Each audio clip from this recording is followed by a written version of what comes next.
This video is made possible by the following sponsors. Make sure to check out their products as well as the rest of my gear in the description below. Hey guys, box enthusiast here, and welcome back to Dirt Rally 2.0 for another video. So as you guys probably know by now, I'm a big fan of the improvement Codemasters made to the Group B cars for Dirt Rally 2.0. In the first Dirt Rally, the cars were quick and they felt fast, but I'd also say at the same time they felt fairly safe. There's a lot of grip to them, which isn't really truthful to real life. Whilst of course the cars had absolutely insane power for the period, we're talking 550, 600 brake horsepower in some cases, they weren't really as quick through the corners. It was basically go as fast as you can in a straight line, then panic when you get to a corner. And I really think that brutality has been captured really well in this game. So what I'm going to be doing to show that off is driving two of my favourite Group B cars back to back to give you an idea of what I mean. First of all, as you've probably guessed, we're going to be driving the best box, the Metro 6R4.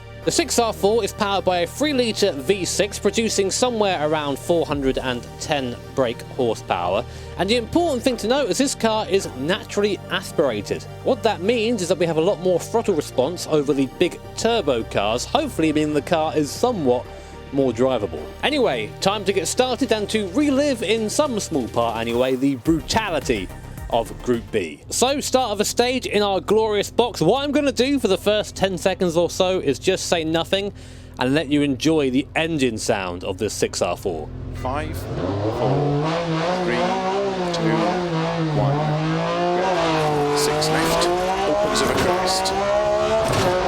Into 6 right long of a crest. Into 6 left. 6 right long, opens of a crest. It sounds good, doesn't it?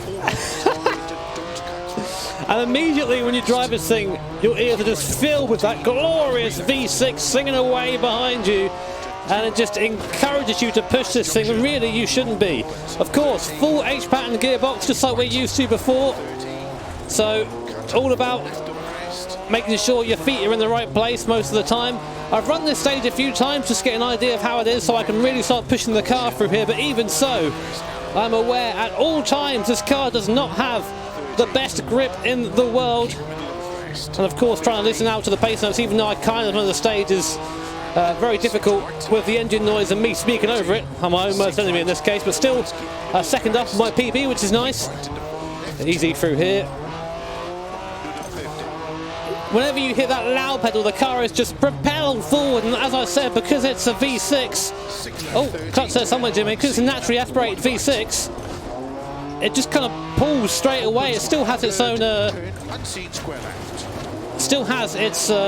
power band, which is right at the top, of course. You're revving all the way up to 9,000 RPM.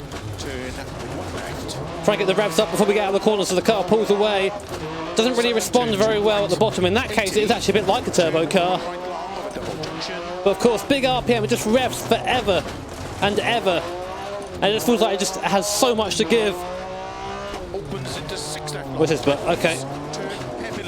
Trying to get through here in one piece. You can see the car really quite lethargic at lower speed. Now the thing I'm doing here is I'm using the handbrake. These cars didn't really have handbrakes, I don't think, at that point. I think a handbrake pull in this car would have stalled it in real life. So I'm kind of cheating a little bit by using my handbrake, but hopefully you can forgive me. So tight hairpin left coming up. Down to first. Rev it early, out of the clutch, nice. That felt fairly decent anyway, probably looked terrible. Now into the trees once more. The noise of that V6, I know I'm talking over it, but the audio mix in my headphones is just fantastic. And now really opening up now, 5th gear over the bumps. You can see how much the car is moving around. Goosebumps through there as I hear the revs bounce off the limiter. Am I even going to stop for that? Kind of. Not the fastest way through there, but it was damn cool anyway. 6 seconds up on my PB. Shows you how much more confidence running through a stage for the second time gives you, doesn't it? Easy through here, let's not get overconfident. This car, as I mentioned before, is probably the slowest of the Group B cars, but it's still an absolute weapon. Doesn't quite have the speed in the corners compared to the modern machinery, but it doesn't really matter when you're accompanied by such a fantastic soundtrack. You couldn't really ask for more. of a double jump. Oh, forgot where I was going there. Just about avoided that bank. If I had hit that, that would have been a roll straight away. Keep left of a crest and keep middle of a crest. Luckily the surface is quite flat, quite easy to go through. Coming up to finish there. And there you go, that was the Metro 6R4. What a load of fun that is. Actually beat my PB there, 3:29 as you're seeing on your screen right now. But now I'm going to transition to the car that I think is probably the most difficult to drive, which is of course the T16 Peugeot 205. It's going to be crazy. Hopefully I do it justice. Probably not though. So here is the glorious Group B 205 T16. About 70 more horsepower than the Metro, 480 horsepower in this game, but the way it's delivered is entirely different. This car, of course, is turbocharged, meaning that we have to be in the right operating window for the turbo pretty much at all times, or the car just comes to a standstill. I think the way I would describe the power delivery in this car is nothing, turbo, big turbo, and then tree. I think Cody's have done a great job of capturing the insanity of this car, and I hope you guys enjoy watching as much as I'm going to enjoy driving it. So just like the last stage, for the first 10 seconds or so, I'm going to shut up and let the car do all the talking, but hopefully I won't bin it in that time. We'll see. 5, 4, 3, 2, 1, go. 6 left, opens of a crest. Into 6 right long of a crest. Into 6 left. Into 6 right long, opens of a crest. 50. 4 left. Into It's a bit different from the Metro, that's for sure. keep right of 40. The Metro feels like it's still in control of itself. This thing is rapid. Opens 30. 3 right. You have to make sure you're pointing in the direction you want to be in before you hit the throttle. When you're going off into those trees, the confidence I had in the Metro does not exist in this thing. It is wholly intimidating, which says a lot for a car in a video game. 5th gear for a second, and I'm already doing about 110 miles per hour there, I think. I haven't got my speedo up, but I can guess it's around there. And then you have to slow it right down. You see 3.5 seconds already on the Metro. This car is just in a different league.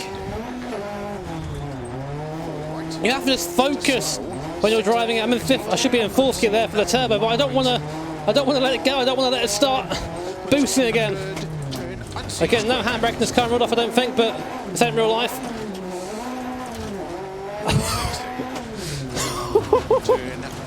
You can't get through the gears quick enough. Sudden turn to right. 80. Turn 1 right long of a double junction. I'm so glad I've got a handbrake. Double junction. Oh, that's the one coming up. Opens into 6 left long. Tightens. Turn heavy left. Trying to build the revs. You can see the boost gauge there. You can see just how crazy it is and how much it takes for it to get going. So 1st gear, nothing. Wait. 6 left. I purposely didn't clutch it there just so you guys could see how shallow the operating window for the turbo is. 30. Oh god. Right long. Opens 90. It's just a bit ridiculous, this. 200. That poor Metro is getting blown out of the water. I drove the Metro better than I drove this, I think. Last junction. Come on. 200. Oh no. Slow. Turn unseen. I don't believe in slow, Phil. Oh my god. How the hell did I keep that? That's just one big almost accident for that entire period. Needing more gear, really. I don't even think the game could catch up. I was getting some small stutters there. 8.5 seconds on the Metro. Oh, don't ruin it now, Jimmy. But this is what I'm talking about. You see how much you're having to concentrate and just make sure the car, as I said before, is pointing in the right direction before you unleash the turbo with your right foot. And there's a lot of clutch kicking going on, especially in the slower stuff. Got to make sure you're in the RPM, or make sure you have the turbo spooled and working away as intended. Down to the left here. Taking 5th early for some reason. I think I'm just scared of it now. This bit's quite quick. You can hear Phil Mills getting a bit concerned as I get on the power to the line. Wow. Absolutely blew the Metro out of the water. 10 seconds faster in the Peugeot 205 T16. And if that isn't convincing enough for you that these Group B cars have come on a long way since the first rally, I don't really know what is. There are a couple of situations there where I think I was very lucky to hold on to it, especially in the top of 5th gear coming up to that tight, I think it was a square right. But the car is just, it's an animal, and it feels like one. And driving it, I've worked up a sweat, you know, I'm talking away as well, of course, so it's going to be a bit more difficult for me to do that. But with the handbrake and the edge pattern and the clutch and the pedals, and of course dancing with this wheel from side to side, it is a great experience, and Codemasters, you have knocked it out of the park. Well done. But guys, I hope you enjoyed seeing this shed dweller get excited about video games. If you did, make sure to hit that like button. If you really liked it, of course, hit subscribe and the bell notification icon, because that way you'll be made notified of future streams and future videos. Thank you very much to my patrons and to my sponsors. Take care, have an awesome day. See you all next time.